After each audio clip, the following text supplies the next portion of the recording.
Good evening and welcome. My name is Victoria DiFrancesco Soto, and I am the Dean of the Clinton School of Public Service. This fall marks 20 years since former presidents Bill Clinton, George W. Bush, Jimmy Carter, and George H.W. Bush stood on a rainy stage in downtown Little Rock to dedicate the Clinton Presidential Center. And I've been told the weather was like the weather of this week. So that moment was the culmination of years of hard work, which we are here today to recognize, learn from, and celebrate. In the 2 decades since opening, the Clinton Center, which includes the William J. Clinton Presidential Library and Museum, where we are right now, the Clinton Foundation, the Clinton School of Public Service, Cafe 42, and the Rock Island Railroad Bridge, has become a fixture of downtown Little Rock, the state of Arkansas, and the presidential history of this country.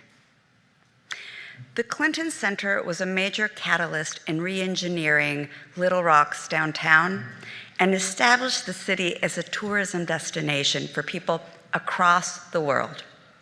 The physical embodiment of Clinton's idea of building a bridge to the 21st century, the Clinton Center has welcomed more than 5 million people to explore President Clinton's legacy, participate in dynamic educational programming, and experience its diverse array of lectures and guests. Today's panel welcomes back the local leaders who were instrumental in bringing this incredible asset to Little Rock. We would like to recognize the founding staff and volunteers who worked at the Clinton Center from the very beginning, including those from the Clinton Presidential Library, the Clinton Foundation, and the Clinton School of Public Service. And a final note of recognition to the pioneers who are not able to be with us here tonight, such as founding Dean Senator David Pryor and Dean John DePippa, and a heartfelt thanks to those who have gone before us. Dr. Tom Bruce and Dr. Alan Sugg, president of the University of Arkansas System, and countless others whose vision contributed to us being here tonight. For tonight, we have a star-studded lineup. We have Dr. Dean Campiris, Little Rock City Director, and also I'm going to throw in there that he is also on the board of the Clinton School of Public Service. Skip Rutherford, the former dean, my predecessor at the Clinton School of Public Service. Debbie Schock, Senior Director of Operations and Chief of Staff for the Clinton Foundation. Stephanie Street, Executive Director of the Clinton Foundation, and our moderator, Lena Hayes, former Deputy Executive Director of the Clinton Foundation. Lena presently is the Chief Development Officer for the Baptist Health Foundation and previously worked at the Clinton Foundation for 15 years. First, as a volunteer for Visitor Services, and then as a Deputy Executive Director. Please join me in welcoming our incredible panel tonight.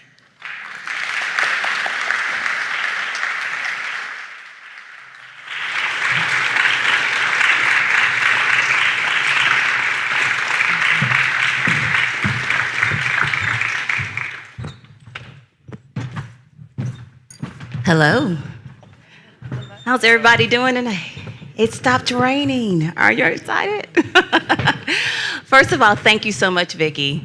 Did y'all see High Profile? Did everybody see that this past Sunday? Or Vicki, were you in High Profile? I thought you were not? She was a while back, but yeah. Was that January 2022? I think it's the food bag. Well, it was good. I read it today.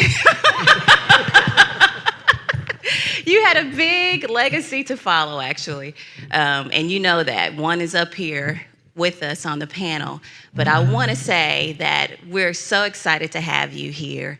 You're leading with passion and impact, and you're going to leave a legacy, a lasting legacy of your own. So thank you so much, y'all. We were looking at a rock star there. So I'm up here with a lot of people who are going to leave a lasting legacy as well. And y'all were up here because you were instrumental in the location and the building of the Clinton Presidential Center here in Little Rock. And So were you, Lita, just FYI. Well, I was, and I'll go ahead and just talk about that real quickly, as y'all will in a few minutes. I was involved as the director of volunteers, as she has shared with you, and my legacy really is the volunteers who were involved. And so, do we have any volunteers, founding volunteers, existing volunteers here tonight? If you do, would you stand, please? Stand. Yes. Because this building, as beautiful as it is, you are the reason it comes to life. You make it warm, you make it loving, and thank you for all you did and all you continue to do at the Clinton Center. So if each one of you will share, please, your role in helping create the Clinton Presidential Center. And we'll start with you, Dean.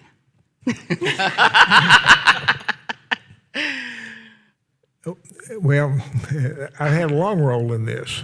And when President Clinton was elected, there was a group that Maurice Mitchell called together, and I've got the print of the booklet. There's a $60,000 booklet that we're trying to find right now that talks about bringing the Presidential Library here. So he was 1 year into his term when it was finished and sent to the President Clinton by Mac McClarty. He was the conduit we all used. And I told Mary, my wife, that I was in my early 40s at that time, and it seems like I've never gotten away from working here. And it's been a wonderful trip, and I love everything about it and what we've done and all the people that I've been involved with. So, Thank you, Stephanie. Well, I was lucky enough, I was working in the White House and didn't really become aware of all that was happening here in Little Rock until sort of halfway through the second term. And at that time, I was trying to figure out what I was going to do after the White House, and knew that I was never really planned to stay in Washington after those 8 years. I always knew I wanted to come home and come back to Arkansas, and was planning on getting married, and my husband wanted to come back to Arkansas. And so having expressed that to Bruce Lindsay, who I know is watching us on the screen. Hi, Bruce. You were involved in this too, and I'm going to talk about your role. And President Clinton and Skip convinced me that this would be a way to continue promoting the work of the Clintons, which I am very passionate about, and doing that through building this center and working for the foundation. And so that's how I stayed connected. And 33 years later, I'm still here until they kick me out. Thank goodness. Thanks, Lena. Thanks for being part of this. On election night 1992, on the streets of downtown Little Rock, I was standing there watching all the festivities at the old State House, and I felt a tap on my shoulder, and it was Herschel Friday, who said, "Now we got to start thinking about the Presidential Library." I thought, Mr. Friday, have they counted all the votes yet? But I give him credit. He was part of this group with Maurice Mitchell that really led that effort. In 1995, in January of 1995, the late Mark Middleton wrote a memorandum to President Clinton, to Secretary Clinton, then First Lady Clinton, and to Matt McClarty, outlining an overview of how you do a presidential library project. That memorandum was very important at the time, but it didn't get much play because everybody thought, we can't start talking about a presidential library in 1995. We've got to run for re-election in 1996, so we don't want to let people think we're headed for our legacy when we have a second term. But in 1997, when President Clinton asked me to head up the library project, I did. And for 8 years, it was a labor of love most days. And I came when we had the site selected to help with the construction and the design, and I didn't even know where Little Rock, Arkansas was. Because I was in Denver, I was at the DIA airport, happy, and now this is my home, and I love it. So I came later on in the picture, but you'll hear more about my story. Thank goodness she stayed. Right. So speaking of legacies, if he were still living today, for sure he would be on this stage with you all. And I want to recognize someone out in the audience, Siobhan, who was his current fiance. And I'm going to tell a story, that's why I'm recognizing you. So, but Siobhan, thank you for being here. I know it's been a challenge for you. But he would definitely be up on the stage because he was very instrumental in being here. He was the assistant Little Rock City manager. And then he asked this lady named Lena Womack to marry him. And after that decision, Dean and all of the board all of a sudden knew he would be perfect because he made good decisions. He would be perfect to be the city manager. That's my story. I'm sticking to it. I'm just telling history. It was about how it all began, right? So anyway, he continued to serve as city manager for almost 25 years. And he was the staff project lead for the city and the development of the Clinton Presidential Center and Park. And if you haven't figured out who I'm talking about yet, we have a clip that we want to share with you so you can see.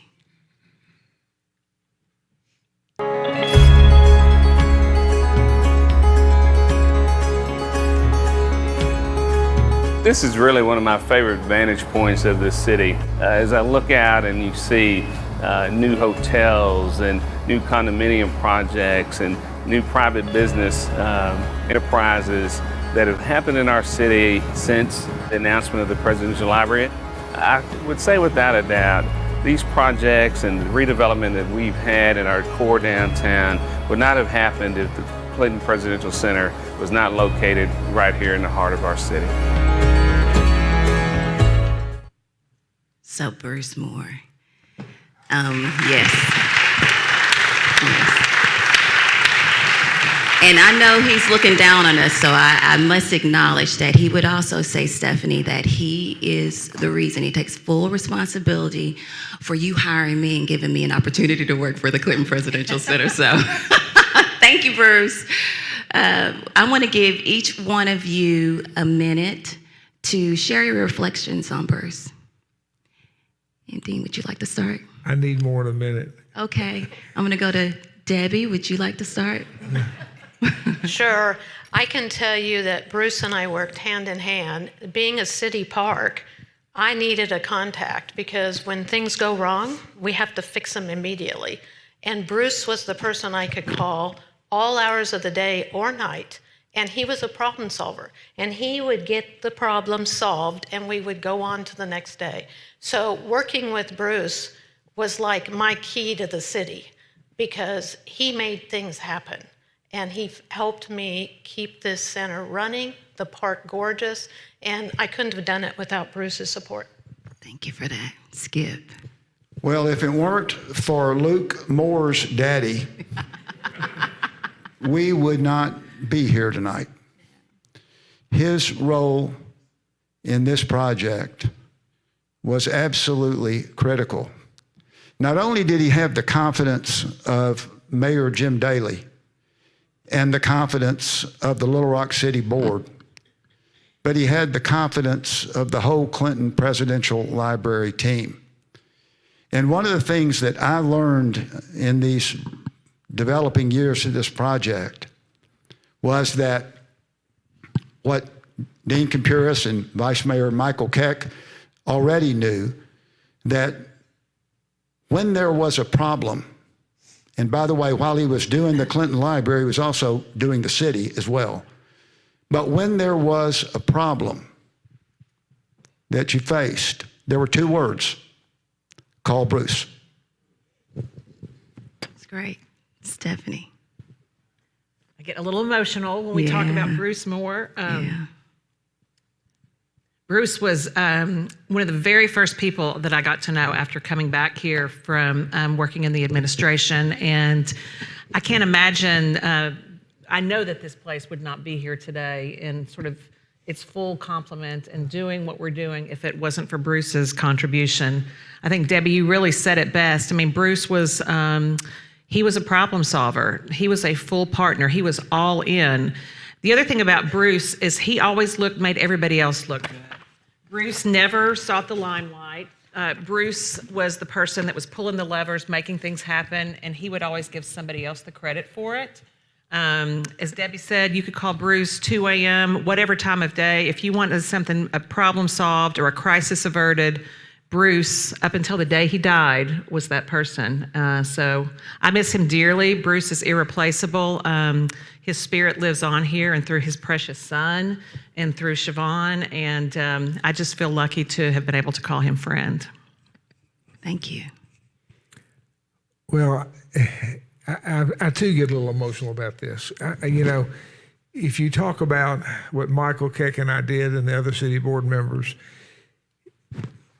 when Bruce started as city manager, we came down to 2 candidates, and I can't remember where the lady was from that we had to decide between. And a number of us on the board understood his potential and understood what he could do and understood his devotion and his selflessness and his ability to get things done. And, you know, he could have been the mayor of the city or the representative over and over and over again, but he never wanted to be the guy that was out front. He wanted to be the person to get things done. And as far as this project's concerned, we were, and we'll get to this, when the president decided to put the library here, he didn't say, I'm putting it here. He said, I'm going to put it in Central Arkansas. And he said, we want people to put submissions in on where to put the library. And Bruce and I and Tony Bazinski, who was our driver at that time, we drove all over this area looking at sites and evaluating them and seeing what was going on and brought them back to Skip. And we finally got down to this site. But it was an extraordinarily fun opportunity. And it was a great product that we produced, but it wouldn't have happened if it hadn't been for Bruce. But it also wouldn't have happened if the city board had not been behind this project 100% every day. We had, I don't know how many votes, but many votes that we had. And one vote, we didn't have unanimous decision on what to do, and that was whether to name all of Markham, Clinton Avenue, or just half of it. But every other thing, every board member, whether you're a Democrat or Republican or you like Bill Clinton or not, everybody understood the value of this, and that was in a large part to Bruce helping saying, we need to get this done. So, Dean, you've kind of gone into it a little bit. Y'all were a part of the first conversations, you, Dean, you, Stephanie, Skip. Tell us about the birth, you know, what actions took place, how you played a part in it, and tell us about. In the selection of this? Yes. Well, it was multifactorial, and when the president and Mrs. Clinton decided to come and look at these sites, we got down finally. First of all, we got down to 6 sites, and Skip brought down the people from the federal government to look at the sites. And they came down and they scrutinized every site. And one of the sites where his Episcopal school is right now, and they got out of the car and they got back in the car. And I said, what's going on? And they said, you can't do it here. You got an active train behind it, and you've got big high wire tension wires behind it. Can't do that. So we got in the car. Bill Bowen desperately lobbied the president to put it at the law school. And they took one look at that and they said, can't do that. And I said, why? And they said, because the exit ramp onto 9th Street is too short to be able to queue up cars to do that. And so it finally came down to 2 sites. And I was telling Ben that Skip and I, in the presidential limousine, we came right down here to the book depository, which they didn't know that was a book depository. And it had a ramp going up to it. And our idea was that we would drive the car up there and we would show them this vast wilderness of wasteland and terrible looking areas to put the library there. And the driver wisely said, I'm not driving this heavy car up there because the building was going to fall out. And we walked up and they hadn't undone the fence, the barbed wire fence. And it had an addition on the side so you couldn't go around it. So you had the president and his wife holding onto a pole, swinging around this to this flat roof and saying, and we're sitting up there, Skip and I are saying, this is where we want you to put your library. This is a great site. And it was a wasteland of dilapidated buildings and kudzu. And, you know, they said, okay. That's great. Stephanie, tell us what was happening at the White House. Well, there were a lot of other conversations happening back in the White House with ferocious lobbying from friends and colleagues trying to lobby that it would be much easier to raise the money for something like this. It was going to cost hundreds of millions of dollars. And there are places like Georgetown that would be happy and thrilled to put up the money for something like this. There was a site on the Anacostia River, which our dear friend Terry McAuliffe and others were lobbying that they could help raise the money there. There were sites out in California, Fayetteville, obviously, where both of the Clintons both taught law school, was lobbying hard for this. So there were lots of tense conversations going on, but I know in the president's heart, he knew exactly, he knew that he wanted to have the library located here. And he's even said so much, several different occasions. He said, number one, he would have never been president without the support of the people of Arkansas. And he knew that this would be a catalyst, not just a place where people could come and be inspired and learn about the history of our country in the 1990s, but a place where people could come together. And it would be a place where economic development, cultural development, social development, and he felt like that was a gift that he wanted to give to the people of Arkansas. And so I feel like deep down he never wavered, even though the people were trying to like talk him out of it. He knew. I wish he'd told us. I know, but he. And on the other point is why Arkansas, and then you all can talk more about why this site.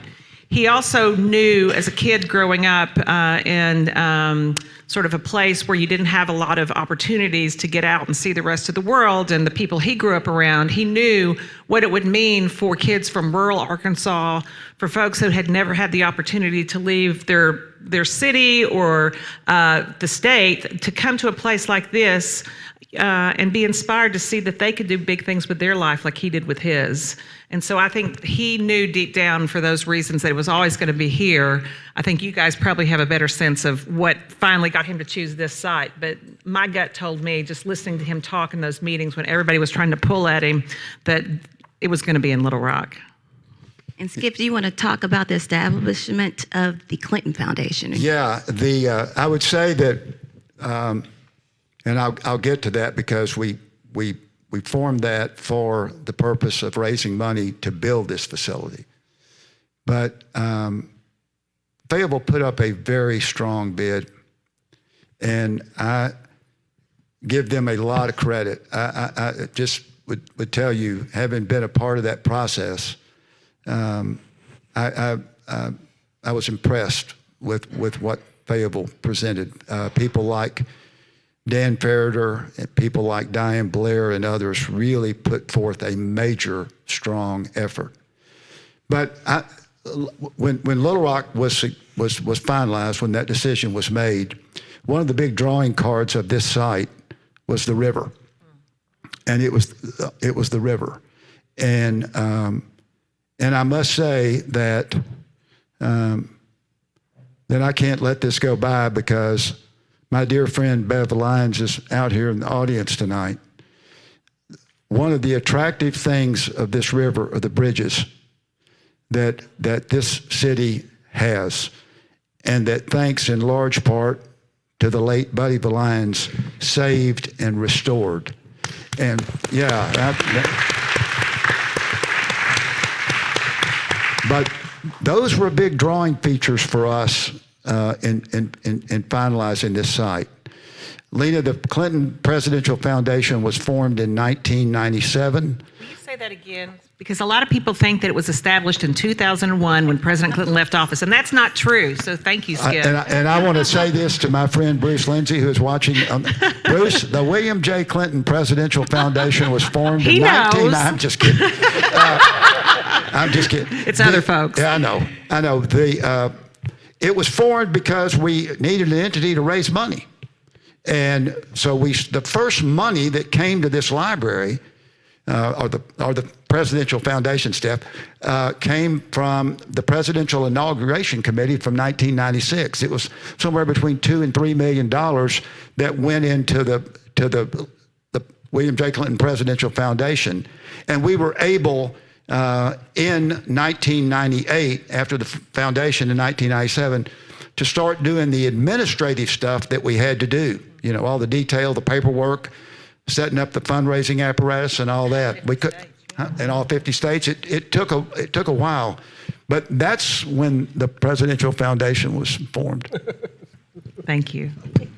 And so, do you want to go, Debbie? Do you want to add some more to that, or do we want to talk? I wasn't here yet. Lena, I want to say one thing though about that early time. There are a lot of people here in this room that perhaps didn't have a formal role, if you will, serving on a specific committee or with the actual site selection, but the Arkansas Travelers, people like Sheila Thank Brofman. you. Yes. Sheila, I think, are you here somewhere? She's there. There's Okay. Sheila. Without the Arkansas Travelers and what Sheila did and the 2 campaigns, we wouldn't be building a presidential library. President Clinton, Secretary Clinton, for all her campaigns, what a huge contribution the Arkansas Travelers made and continue to make, and many of them served as our founding volunteers. So I just wanted to recognize Sheila and thank her for her ongoing efforts and dedication to helping us here at the Clinton Center. She's a real champion, and Sheila, we appreciate you and the Arkansas Travelers so much. Thank you.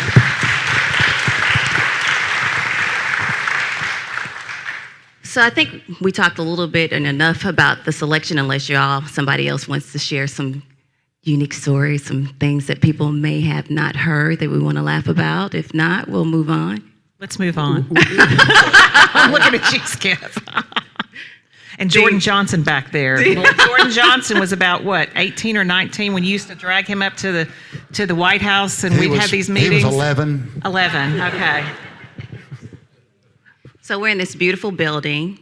We know that the world-renowned architecture firm, Polshek Partnership, and the exhibitions were designed by Ralph Appelbaum Associates. So Debbie, something you were here for was to help with that process, and I know it took a lot of work in the design of the exhibits and so forth. So do you want to share some of that? And I know, Stephanie, you'll want to as well, about the process. Sure.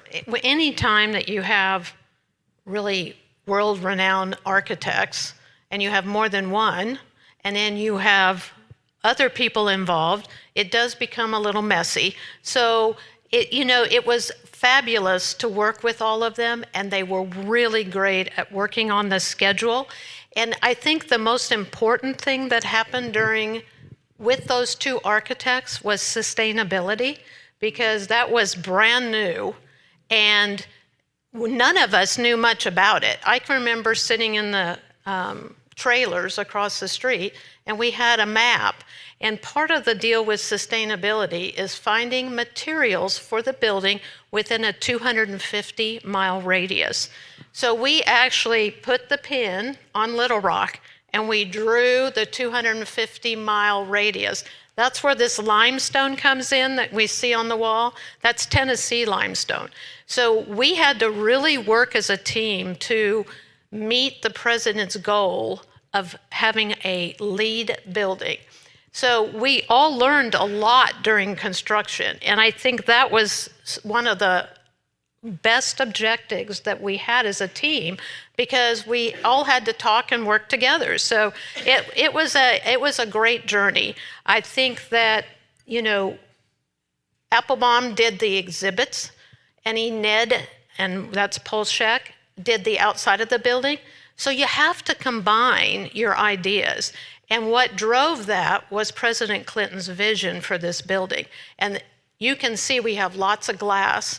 And I can tell you that, and we'll get to NARA in a little bit, the National Archives, because glass isn't friendly to them. But President Clinton really wanted this building to have an image. So we all worked together. And I think that's what made the construction. I loved it. It was my passion. I absolutely was thrilled to be part of this project. I'm going to go back in the White House again, what was happening. This was again in the sort of the middle of the second term. And I know Dean and Skip will remember these conversations. President and Secretary Clinton were probably more involved than potentially other former presidents and first ladies in terms of selecting the architect and selecting the exhibit designer. President Clinton had done his homework and his research, and he had looked around, and he, as Debbie just mentioned, wanted a building that was full of light. He wanted to do something that had never been done before, frankly, in building a museum. And so he looked at the work of several sort of world-renowned architects. And one of the buildings that he loved was the Rose Planetarium in New York City, which is part of the Natural History Museum. And so he admired Polshek's, how he was able to put that glass sphere in a museum complex, and sort of that design really, had him take a look at Polshek, and he did the interviewing himself. And with Ralph Applebaum, the same thing. He looked around, and obviously many world-class exhibit designers wanted to have this commission. There was a new museum in Washington, D.C. that opened in the 90s. It was the Holocaust Museum. Obviously very challenging subject matter, and to how to tell the stories. As we all know, President Clinton is a storyteller. That's how he grew up. He grew up telling stories. That was his form of entertainment, and I think that's informed the leader he is, the person he is the ability to suss out people's stories and find those connections. And I think he admired so much the way that Ralph Applebaum had taken that story and got down and were able to pull individual stories out to tell the story of the Holocaust survivors and tell the story of what happened in our world at that time. And so that, again, inspired him to come to talk to Ralph Applebaum about how he might interpret and help him tell the story of America at the dawn of the 21st century, and pulling out the stories of how the policies of the Clinton administration affected people's lives. And so he chose Ralph Applebaum for those reasons, and we're thrilled to have been able to continue working with Ralph Applebaum. They've worked with us for the last 20 years on designing the Little Rock 9 exhibit here, featuring one of the Little Rock 9, one of the Congressional Gold Medals. Pleased to say that, as many of you know, that we announced in August that we're going to be doing a big expansion of the Clinton Center, and Ralph Applebaum and Associates will be the exhibit designer for that project, working with Jeannie Gang and Studio Gang, again, to help expand the story of what we're doing here and help us find new creative ways to reach out to young people through technology, through storytelling, and to help us tell the very exciting, dramatic, incredible story of Secretary Hillary Rodham Clinton's life story through the Hillary Rodham Clinton Institute, which I'm pretty darn excited about. It's great. Hey, That's Lena, great. one of the things about Polshek is that I remember, I'll never forget this, we were downstairs before the building was built, and we were walking, and he said, the thing you need to remember is that your front door is going to face your city, and your city will face your front door. And I thought, that's strong. Yeah. Because a lot of presidential libraries were put in sentimental or remote locations. This one was put, and President Clinton was big on this, about economic development, trying to sustain, trying to build the city. He was big on tourism. And then Jim Polshek said, there's one other thing. And I said, what's that? And he said, you see that interstate out there? And I said, yeah. And he said, 20, 25 years from now, that bridge across the Arkansas River may need to be replaced. Architects kind of know things like that.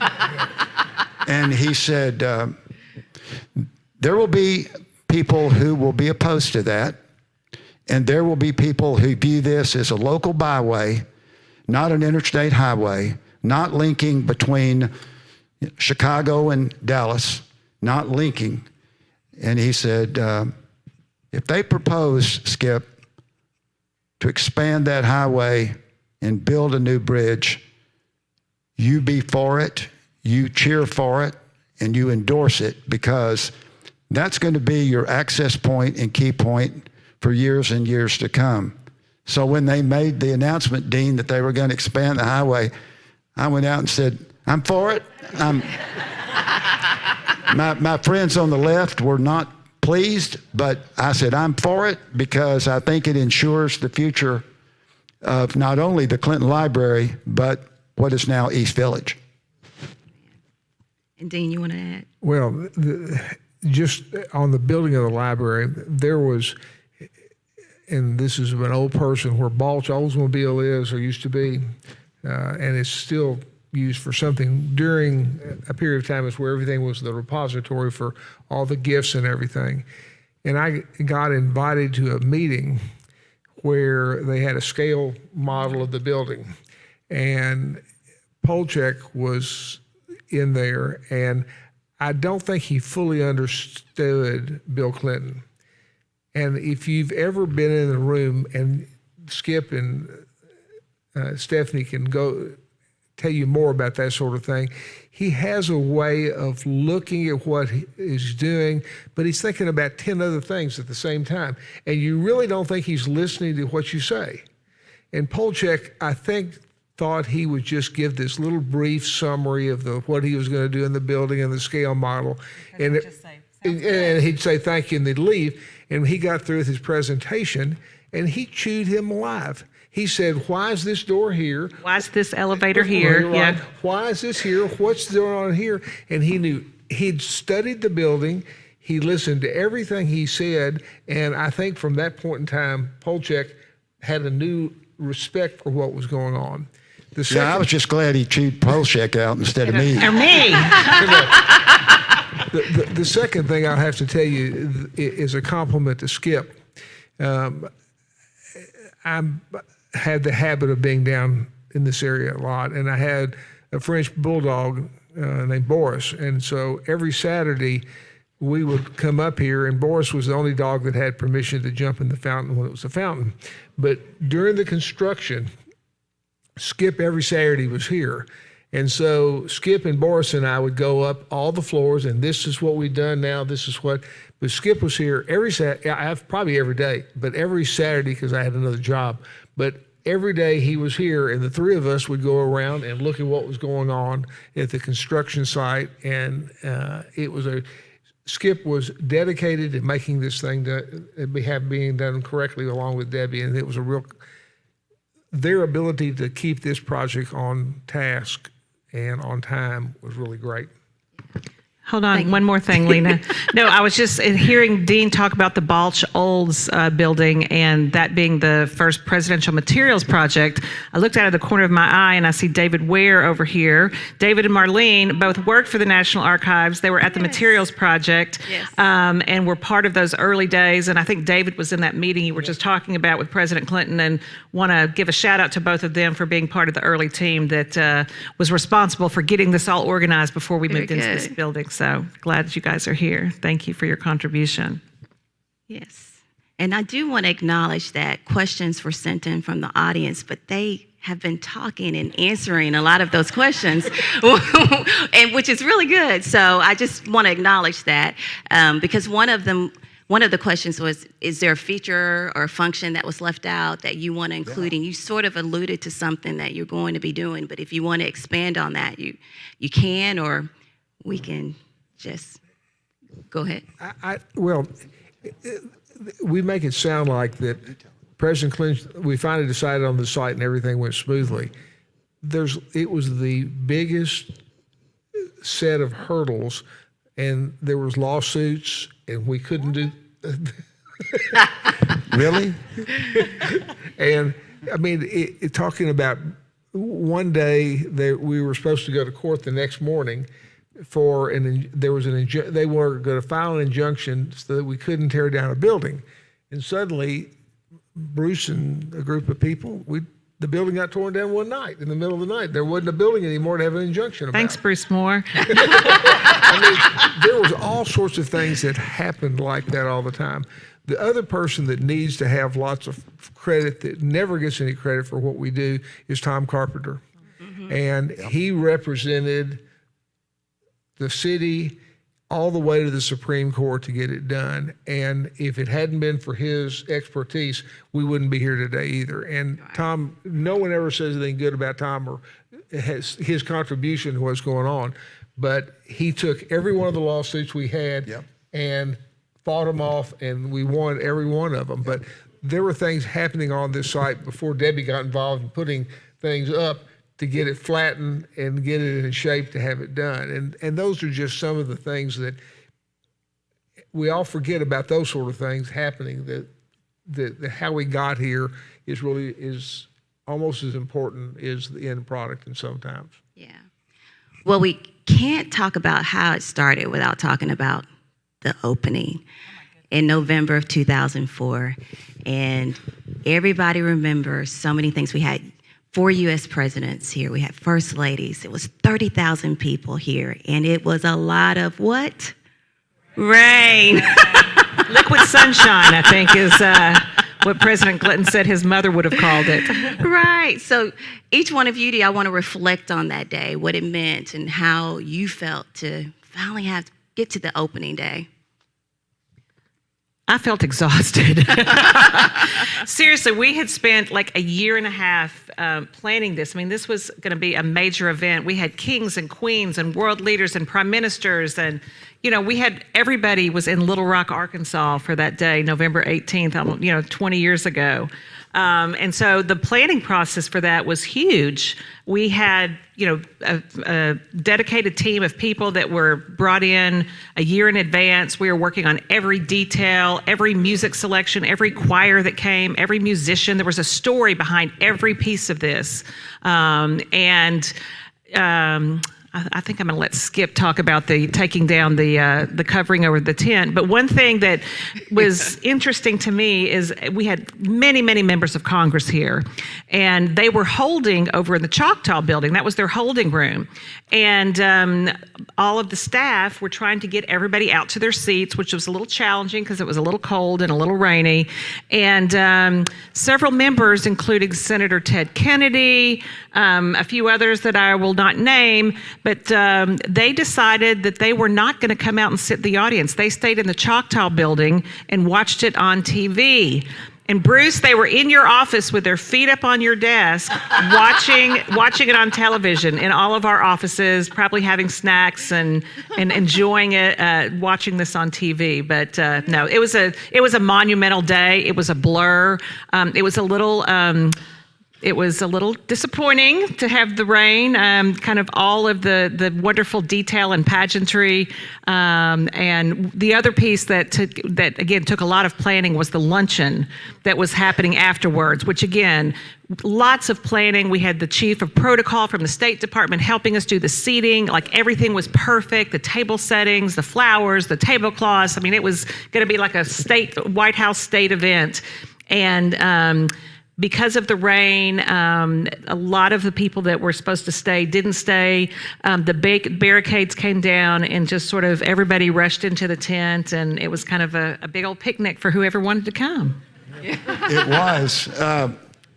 One of the things about the grand opening, and I want to give a shout out to my friend Ben Beaumont here. One of the smartest things Little Rock did in preparation for this library is they hired a young graduate from the University of Arkansas Journalism School with the sole task of promoting Little Rock on national media. Our goal was to get the front page of the New York Times travel section, the Chicago Tribune, the San Francisco Chronicle, all the major historical publications. And for a year, Ben Beaumont woke up every morning and worked day and night to make sure that Little Rock got tourism press that it had never gotten before except in 1957, and it wasn't good. But what we got in 2004 was absolutely extraordinary, and that's Ben Beaumont, and he did one heck of a job for that. That New York Times cover was really pretty cool. The day of that grand opening, yes, it was raining. And so my role was very simple, just to get up and welcome and sit down. The trouble is that when I got up to welcome, the podium or lectern or whatever we now call it in modern terminology, had a rim around it. So I get up, here's my welcome thing of 20 years ago, and I take it and I lay it on the podium and it goes underwater. And so thank goodness I had read it and knew what I was going to say, because it was completely underwater. And in the middle of that horrible rainstorm, President Clinton leaned over to me and said, "Who made this program so long?" And I said, "You did." Stephanie said later, what were you and Bill Clinton talking about there? I said, "We weren't talking." The big thing about the rain, it diminished a lot of stuff, but it didn't diminish the crowd or the enthusiasm. We had a roof on top of the stage, and it was designed to protect the presidents, and certainly President Clinton, who had just had heart surgery, and you didn't want him to catch cold or get sick in the cold rain. And I was out there talking to the media, and we were going around and getting ready to start, and I saw him taking the roof down. And I thought, well, nutso. He was our lead advance person. And so I said, I ran over there and said, "What are y'all doing?" And they said, "We're taking the cover off." I said, "Why? It's going to pour down. It's crazy."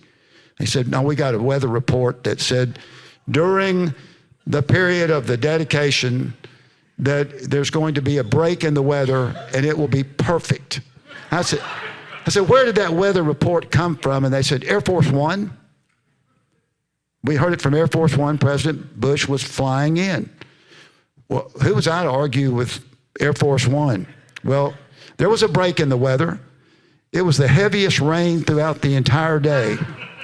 It could not have rained any harder. And people kept saying to me, "Why didn't you have a cover on the stage?"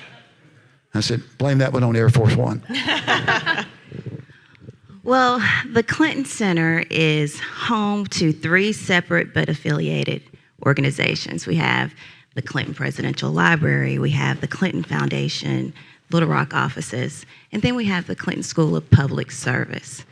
So Skip, do you want to talk about the creation of the Clinton School of Public Service and why President Clinton, why it was so important for him to have it here?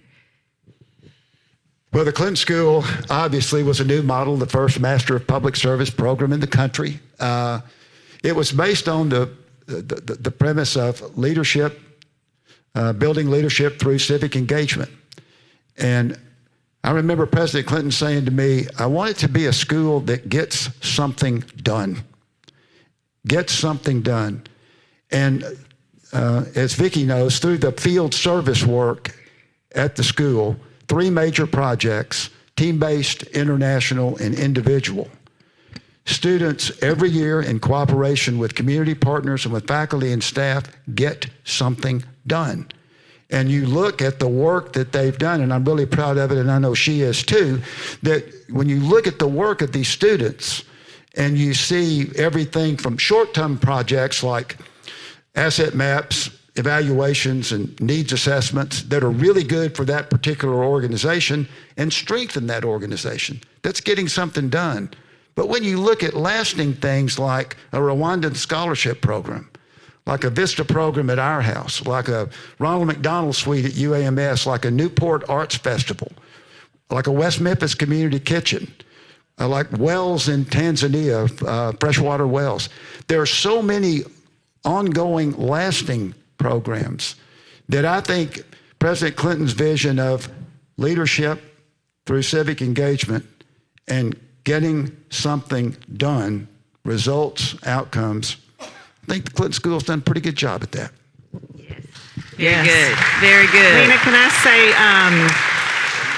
I think it's interesting, and I think everybody in this room who knows sort of Bill Clinton's life story, and Secretary Clinton's too, the ethos of President Clinton's entire life in public service is about getting things done, about helping people live better lives. And I think, obviously, he started that as governor. Clearly, you can see the thread that runs through the Clinton presidency from the first day to the last day, working as hard as we could to make people's lives better, just focused like a laser on the work, and the work of the Clinton Foundation as well focuses on that thread of bringing people together. President Clinton never saw himself as the person that was there to solve everybody's problems, but he knew how to bring diverse groups of people together to make the best decisions and then have it be action focused, being in the business of how. That's what he's done his whole life. That's what the Clinton Foundation continues to do. We're in the business of how. That's what we do through the Clinton Global Initiative. Again, bringing all kinds of people together that probably in normal life are not going to have an opportunity to interact. We do that with our Presidential Leadership Scholars Program, which I just came back from today, the first module of this nonpartisan, bipartisan leadership program, where the 4 presidential centers of George H.W. Bush, George Bush, Lyndon Johnson, and Bill Clinton come together and bring this group of mid-career professionals from all sectors, all walks of life together to check our egos and check our differences at the door, but come together to focus on how we can get things done. How do we solve problems? How are we going to preserve our democracy? And I think the Clinton School has done an incredible job doing that. Jay and the library and the foundation together, we have programs for students. And it really is that thread that runs through everything is that belief in we all do better when we work together, and public service is a noble calling. And I'm so proud of the Clinton School and the Clinton Library and the foundation and what we're continuing to do here, and will hopefully live on well beyond all of us. Very good. Dean, how did the Compares Distinguished Lecture Series come about? Well, my father and my mother always felt like that you had to have honest dialogue in order to get something done, and very much like what President Clinton has done. And Daddy especially always felt like that you needed to be able to talk about things and talk about issues and honestly talk about them. And so when they passed away, my brother and sister and I decided that that was the legacy that we wanted to carry forward. And Skip and the foundation and Stephanie were nice enough to let us endow a lecture series. And the whole purpose of it is to have people of different viewpoints have the ability to honestly express their thoughts in a situation where discussion hopefully will take place.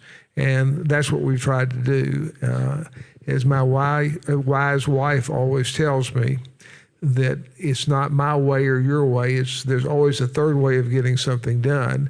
And that would probably be what Daddy and Mother would say the same thing, that we have to find a way to all talk together and get along together. And hopefully the series and what the 3 groups have been able to bring in, I mean, we have no part of it. We've given the money to the library and the foundation and the school, but to bring in people that will stimulate conversation and stimulate honest conversation in a setting where that can take place. And that was the wish of my parents, and that was the wish of me and my siblings, and so that's why it came about. Sounds good. What a great gift, Dean. Yes. We're so Yes. grateful for that. Yes. So the Clinton Presidential Library, which is a part of the National Archives, and Dr. Jay Barth, who everyone's referenced a little bit here. Hello, Jay.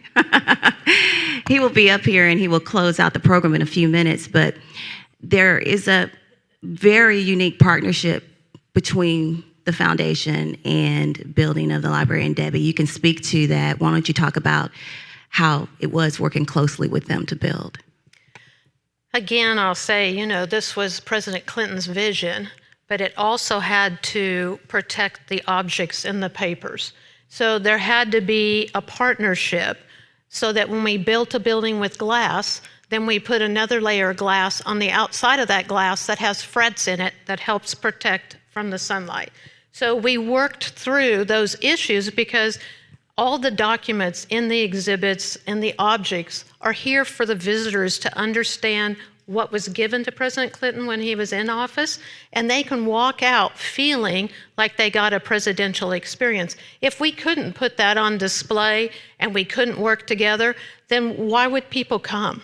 So it was really important that we met the NARA specifications during our design and during our construction, and in return, they helped by giving the wonderful objects and all the papers that we see out there, because we worked as a partnership in the construction of the building.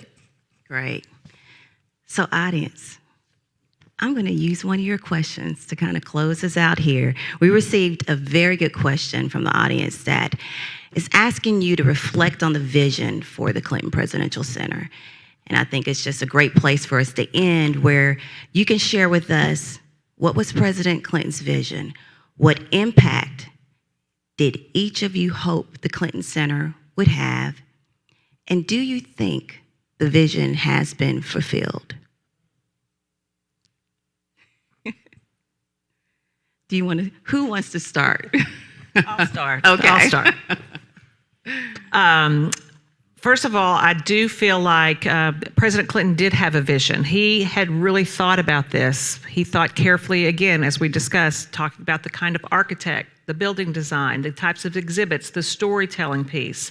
I think his main goal was for people to be able to come here, and this is a library and museum, so he wanted them to come and get a real taste of what the 90s were like. What happened during that period? I think all the presidential libraries are really our country's best history museums for that slice of time.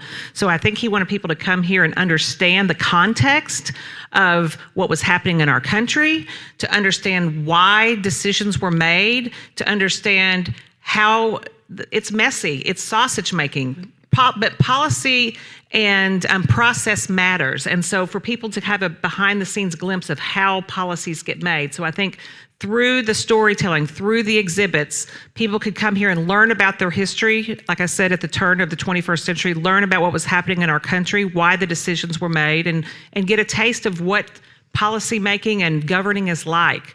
Public service, again, it's a noble calling, and people can come here and understand and digest that. And probably now more than ever, it's really important to see why democracy matters. It's not something we can take for granted. So the history piece, I think, is a big piece. And I think we continue to develop programs in partnership with Jay and the library and with the school to give people the tools to understand that and to care and cherish what we have here in our country. It's very unique and special.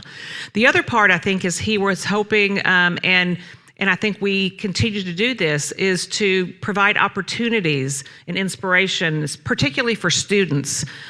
He specifically wanted to make sure that there were no barriers for schools to be able to come here. So all schools, not all the presidential libraries, offer free admission for school groups, but that was something he felt very strongly about as well.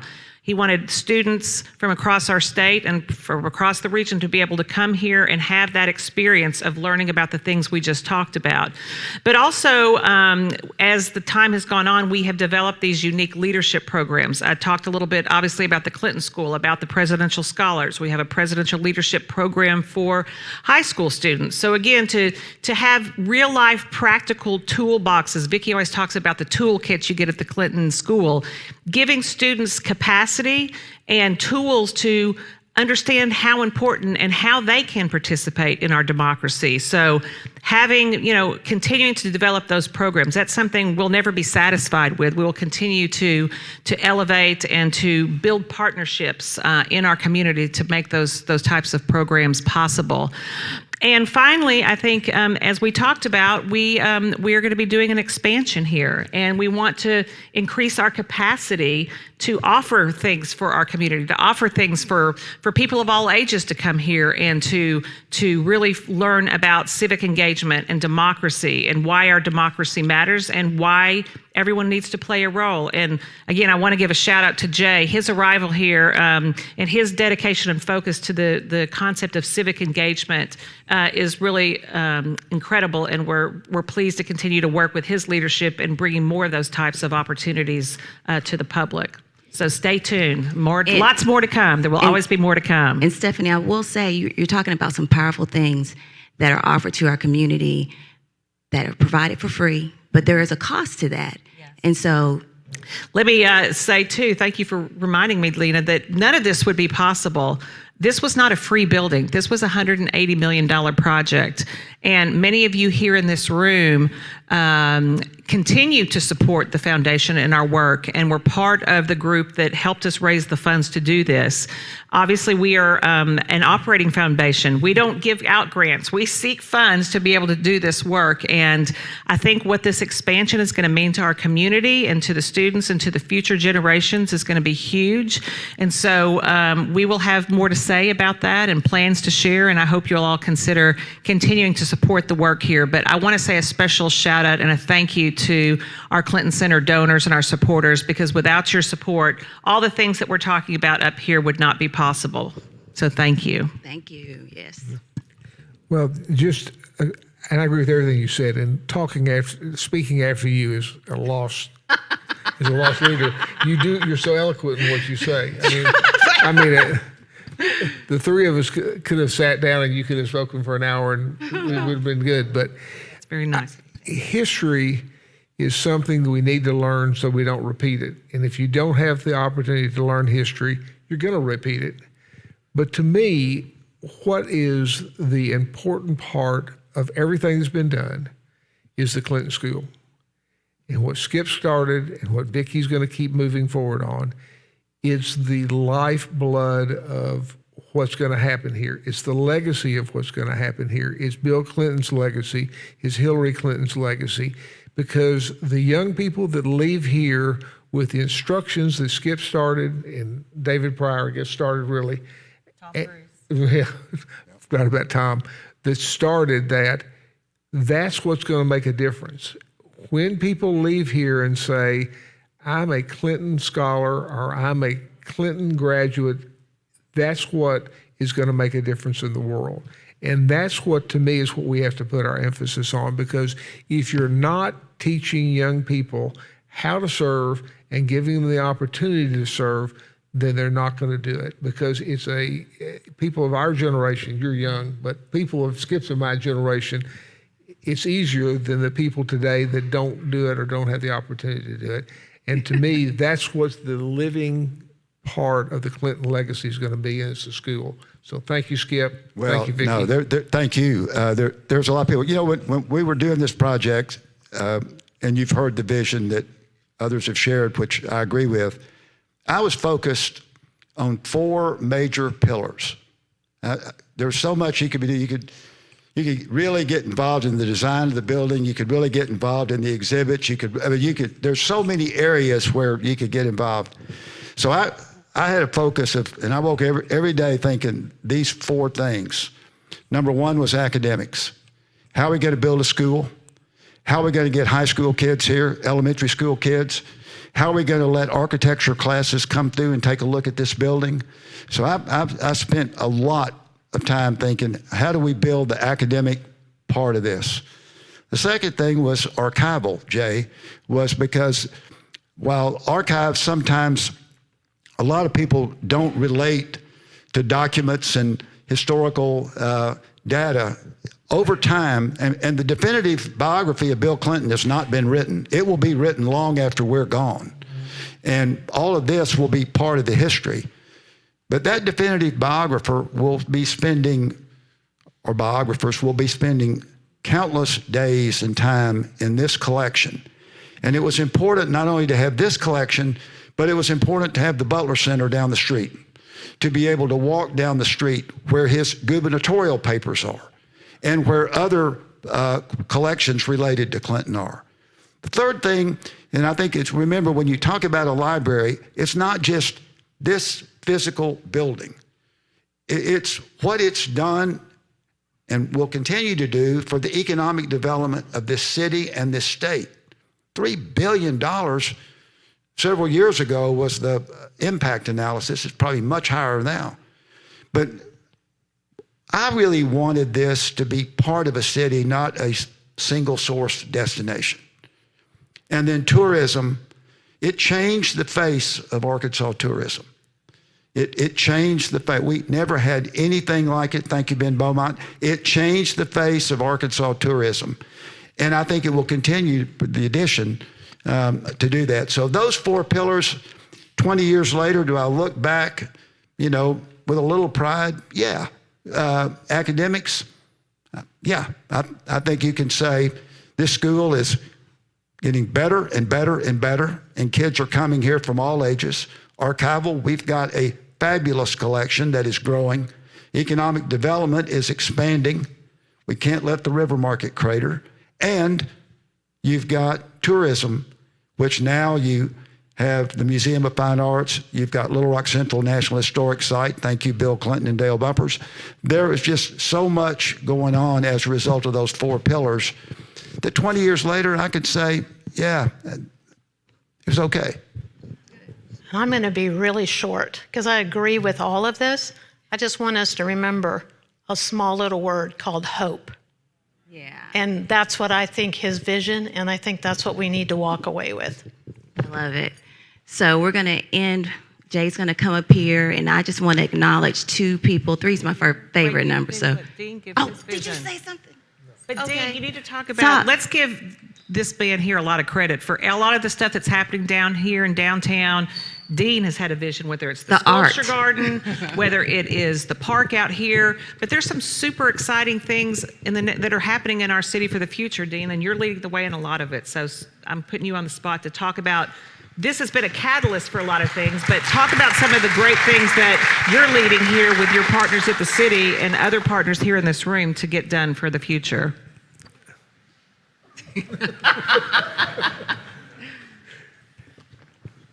Thank you. It's been, as we all said, a great ride to doing this, and this has stimulated lots of different things that have happened. And if you talk about the Bill Clark wetlands or the Cindy Miller Bridge and the island, or you talk about the sculpture garden, or you talk about the playgrounds that Margaret Clark has put in, all of these things happened because of this building. And if it hadn't been for all of those, this building being here and what Bobby Roberts did with the library, and he deserves a lot of credit for taking the Phones building and making it into a really functional, wonderful building, the opportunity to do these things wouldn't be here. So now we have, because of what Skip was talking about, the new interstate, we have 19 acres that we're figuring out what to do with. The Jeannie Gang and her group are trying to figure out what we do to bring ourselves more to the river. We're talking about how to, for the first time, to truly get Little Rock and Arkansans to the river. I mean, we built, if it hadn't been for Sharon Priest, we wouldn't have Riverfront Park, which if you were going to design a park, no one would ever do it. It's long, thin, and narrow. I mean, it is a very unusual park. We don't remember that up until the time we opened the river market, there was a functioning railroad that ran right through here and went across that bridge, those 2 bridges. I mean, we built every barrier you could imagine to make sure the city didn't get to the river. And we're tearing all those things down. And I'm very hopeful that we have more and more opportunities downtown because of this. But it's because in Little Rock, we don't have one person that says, I'm going to give you a bunch of money. And there's nothing bad about that. If you have that opportunity, that's Call great. me if you have that. Yeah, Please call me. But the nice thing about Little Rock is everybody chips in. So you talk about a Margaret Clark who says, I'm going to help build his playground. You talk about the Clark family who helped build the Bill Clark wetlands. You talk about all the people who helped honor Cindy Miller with the sculpture and the Cindy Miller Bridge. You talk about Beth Colson helping to get money to do the bridge. Everybody does a little bit in Little Rock, and then you wake up and it's there. And so someone may say, I did something. I've never done anything. There's been a whole group of people. Now, I asked. That's not true. That's not true. That is Yes. absolutely not true. You got to have a captain, dude. That is and not you're the true. captain. Well- You continue to be the captain of a lot of this. But it's the ability, as Debbie said, of having hope that things are going to happen, and everybody willing to contribute a little bit. And that's what Little Rock to me is all about. That's what gives me hope for Little Rock, that everybody wants to make it a better place. You wouldn't be here today if you weren't here, if you didn't believe that. People watching on the screen wouldn't. And I continue to believe that if we all pitch in together, we can continue to make this a greater place to live. And so I've been fun to be part of it, and I'm just a small part of it because everybody contributes to doing it. So thank you. We all Very do better good. when we work together. Together. Thank you.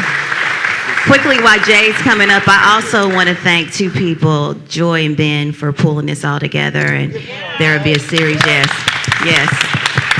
There's more to come. All right, Jay.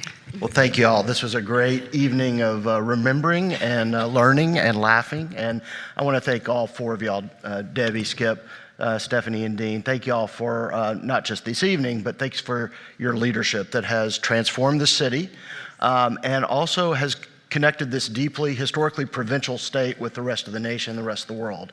Every day as we walk out and see people from all over the place who are here visiting the library. And thank you, Lena, for your commitment and for your work tonight, keeping this crew in order. So thank you, Lena. So thank you all.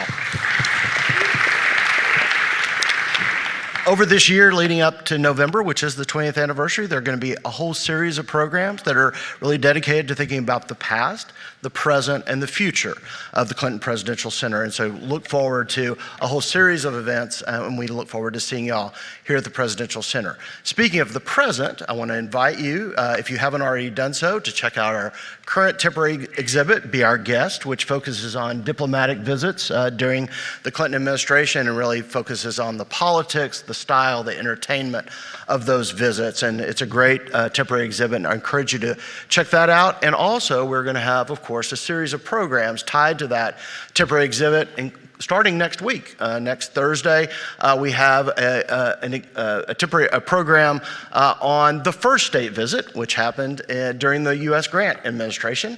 And it will be, the first state visitor was the king of what was then the Kingdom of Hawaii.